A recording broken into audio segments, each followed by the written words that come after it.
Bonsoir à tous. En fait, je voulais savoir, c'était par rapport à la démocratie, au principe de la démocratie qu'on voulait appliquer justement à la Palestine. Et j'ai entendu dire à la télévision, à un journaliste qui s'appelle Alexandre Albert, qu'à Gaza, on pouvait pratiquer la démocratie à géométrie variable. Et la démocratie à géométrie variable, elle ne s'applique pas dans les pays occidentaux, mais elle peut s'appliquer à Gaza. Et je voulais savoir votre point de vue par rapport à ça. Mais c'est une question qui est tout à fait importante et qui m'amène à redire de ce que j'ai dit, mais sur les élections de janvier 2006. Donc Arafat meurt en fin 2004, Mahmoud Abbas devient président du comité exécutif de l'OLP et dirigeant de l'autorité palestinienne, et l'Union européenne et les États-Unis disent qu'il faut donner une légitimité à ce pouvoir, parce qu'il n'y a pas eu d'élection. Il y a eu des élections en 1996, donc ça fait quand même 10 ans. Il faut donner des élections, il faut permettre à ces gens de voter. Et donc, on organise des élections. Comme j'ai dit tout à l'heure, c'est des élections qui se passent sous contrôle international, qui se passent avec un vrai pluralisme, même s'il y a deux forces essentielles, le Fatah et le Hamas. Il y a d'autres forces, le Front populaire de libération de la Palestine, la troisième voie, etc. Bon, ce n'est pas des élections parfaites, parce que des élections parfaites sous occupation, ça n'existait pas. Mais, surprise, c'est le Hamas qui gagne. Personne ne l'avait prévu, et le Hamas non plus. Et entre nous, je pense qu'ils ne souhaitaient pas gagner ces élections. Parce que il faut dire que la participation du Hamas aux élections était déjà un geste politique important, puisque le Hamas rejetait les accords d'Oslo, avait boycotté les élections de 1996. Donc d'une certaine manière, sa participation était quelque chose pour lui, un geste politique, de réalisme politique. Et je pense qu'il ne s'attendait pas à gagner les élections. Il les gagne. Il les gagne, alors il y a plusieurs questions. C'est pourquoi il les gagne, et ensuite, qu'est-ce que l'Occident démocratique va faire de cette victoire. Il les gagne essentiellement pour une raison qui est facile à comprendre dans n'importe quel système. Il est confronté au Fatah, qui est l'autre grande organisation, disons, palestinienne, qui a misé à partir de 1993, qui a dit aux Palestiniens, voilà, il y a les accords d'Oslo, elles vont aboutir à la création d'un État palestinien. Et puis, en 2006, c'est-à-dire 13 ans plus tard, alors que la création de l'État palestinien était prévue dans les 5 ans, c'est-à-dire en 1999, 13 ans plus tard, les Palestiniens ne voient rien venir. Donc, comme dans n'importe quel pays, quand vous avez un parti dont la stratégie essentielle aboutit à un échec, les gens ont tendance à voter pour l'opposition. Premièrement. Deuxièmement, il y a une autre raison, c'est que, évidemment, le Fatah a été pour l'essentiel l'autorité palestinienne, qu'il a mal géré le pays, qu'il y avait une corruption importante. Face à ça, le Hamas apparaissait comme une organisation, entre guillemets, propre. Et donc, ils ont gagné les élections. Même si le Hamas, notamment à Gaza, il y a une influence d'un courant islamique disons, veut une islamisation, je dirais, de la société, c'est relativement minoritaire. Les gens ont voté Hamas parce que c'était une alternative au Fatah.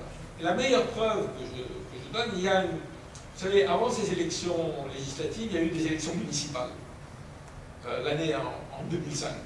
Et il y avait dans les villes et les villages palestiniens. Il y a une des grandes villes palestiniennes qui s'appelle Galguelia, qui est une ville où le Hamas, comme dans les autres villes, a gagné les élections. La première chose qu'a fait le maire, qui était, disons, d'une tendance, parce que le Hamas aussi, c'est une organisation diverse avec différentes tendances, qui était, disons, un islamiste borné, il a interdit un festival de musique. Aux élections législatives que le Hamas a gagnées partout, il les a perdues tout de suite ici. Je dis ça pourquoi? Non pas pour dire, il y a évidemment parmi les gens du Hamas des gens qui veulent l'islamisation, mais les gens massivement n'ont pas voté pour ça. Et d'ailleurs, toute la campagne du Hamas a été une campagne politique assez modérée à la fois sur les objectifs finaux et sur l'idée de l'islamisation de la société. Mais, donc on a eu un gouvernement, une victoire du Hamas. Le Hamas a proposé tout de suite un gouvernement d'union nationale, parce qu'il ne voulait pas assumer seul le pouvoir.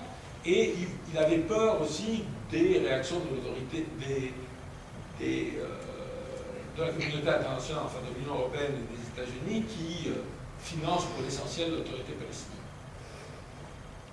Le Fatah a refusé le gouvernement, donc on a eu un gouvernement, dans un premier temps, on a eu un gouvernement du Hamas. Et on a assisté à cette chose extraordinaire qui est de dire, nous avons, je dis bien nous, l'Union européenne et les États-Unis, nous avons dit aux Palestiniens, le message que nous avons envoyé, c'est de dire la démocratie c'est très bien, vous avez voté, c'était très démocratique, mais vous avez mal voté, on va vous punir.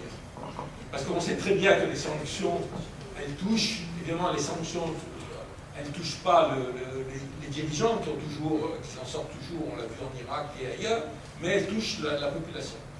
Et je peux vous dire, parce que j'étais dans le... donc ça se passe en février 2006, en mars, j'étais dans le Golfe, je crois que c'était à Dubaï, il y avait une grande réunion de journalistes arabes qui se réunissaient, et il y avait des gens de toute tendance, c'est-à-dire des islamistes, des radicaux, des démocrates, des pro-occidentaux, etc. La réaction générale et unanime était de dire, mais attendez, vous, les occidentaux, vous êtes en train de... Vous faites la preuve que votre discours sur la démocratie n'a aucune signification. Et c'est ça le pire, je dirais. C'est-à-dire le message que nous envoyons aux Palestiniens, c'est de leur dire la démocratie, ça n'a pas de sens si vous votez mal. Et d'ailleurs, c'est ce qu'on fait aujourd'hui dans tout le monde arabe. Il y a eu, comme vous savez, les élections en Égypte. Comparer le traitement des élections en Égypte, je l'ai fait sur mon blog, et des élections en Iran. Je dis, en Iran, ça a été manipulé, etc. Mais au moins, il y avait une campagne électorale. Au moins, il y a eu la possibilité pour les candidats à la présidence de s'exprimer à la télévision. En Égypte, vous n'avez rien de tout ça. Et vous avez un silence total, et des gouvernants, et des médias. Bien sûr, vous allez avoir un ou deux articles, Le Monde a fait ce soir un article pour dire à quel point c'était manipulé, mais c'est tout. Sur l'Iran, on a eu des semaines et des semaines, des mois et des mois de campagne. Donc, malheureusement, le signal qu'on envoie au monde arabe, c'est un signal qui encourage les tendances les plus radicales en leur disant finalement la démocratie, c'est pas... Elle est à Adler. Et c'est ce qu'il souhaite d'ailleurs en plus, lui, c'est sa position. C'est, en fait, s'ils votent mal, ils ne peuvent pas voter. Et comme ils vont voter mal, et qu'on sait aujourd'hui que s'il y avait des élections en Égypte, les frères musulmans seraient sans doute la force la plus importante, on a décidé qu'il valait mieux maintenir les régimes en place.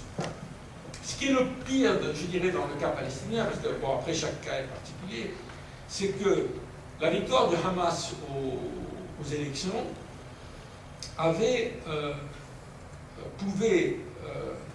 n'avait pas de conséquences d'abord, contrairement à ce qu'on a dit, sur les négociations israélo-palestiniennes.